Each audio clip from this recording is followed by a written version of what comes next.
after being appointed as minister on the 9th of February to go around again, even though I've been DM in the space, the priorities have changed, the mandate has shifted, and we have a new strategic plan under the ministry. So it was important for me to come to the corporation, it being the biggest corporation that we supervise on behalf of the government as a shareholder of the Republic of Namibia, to touch base and to thank the corporation really for the work it was able to do during the mourning period. I think many people have given the same sentiments.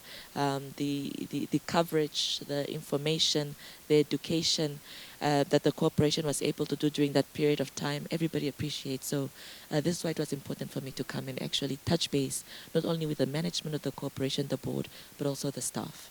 You have, in your speech, you have thanked the NBC and obviously everybody that was involved. But in this period, these 3 weeks that we had undergone, what really stood out for you?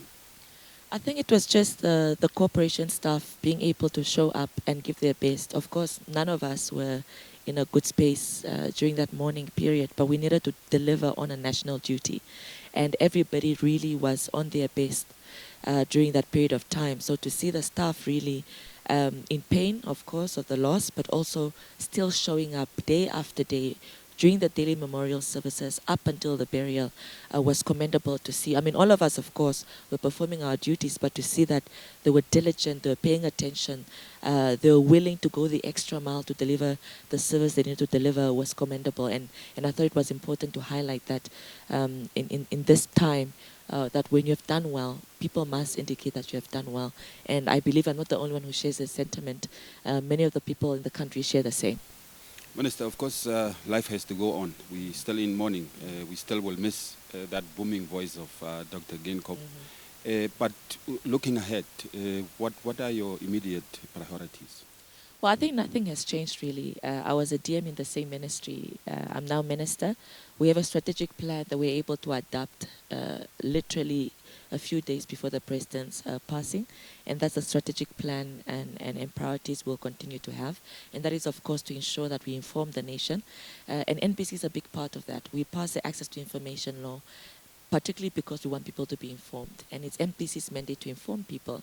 And we saw that this past 3 weeks, people tuned into NBC. And I remember this morning as we're meeting the management, the board chairperson said people were able to get information because now they had an incentive to tune into NBC.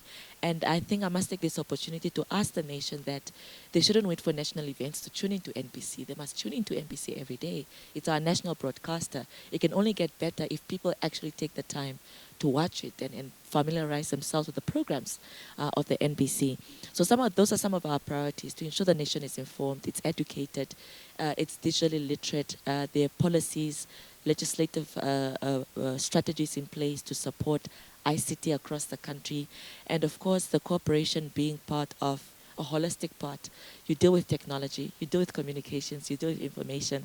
I think you're at the center of it all, and we continue to give our support to all the public enterprises that fall under MICT and any other role we can play as a ministry on behalf of the government to ensure the nation is properly informed, especially in a difficult year such as this that has started off tough, but that one that will prove to be quite intensive because it is an election year, where misinformation and disinformation can come in quickly, but this is the role all of us will need to play to ensure the nation is properly informed.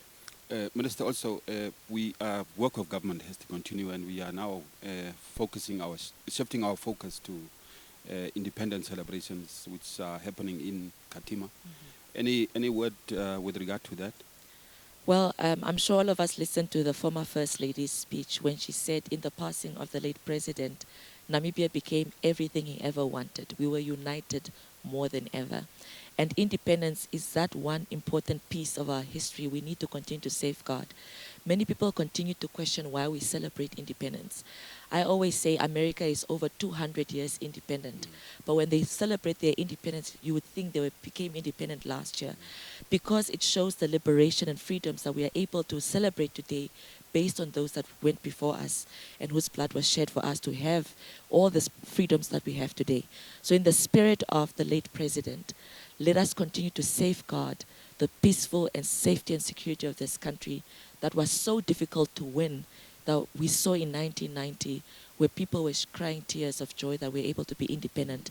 And as we celebrate our 34th anniversary of that hard-won independence, let us remember those that have gone before us and the work that they're able to put into making sure that we're able to celebrate these freedoms and liberties that we enjoy today.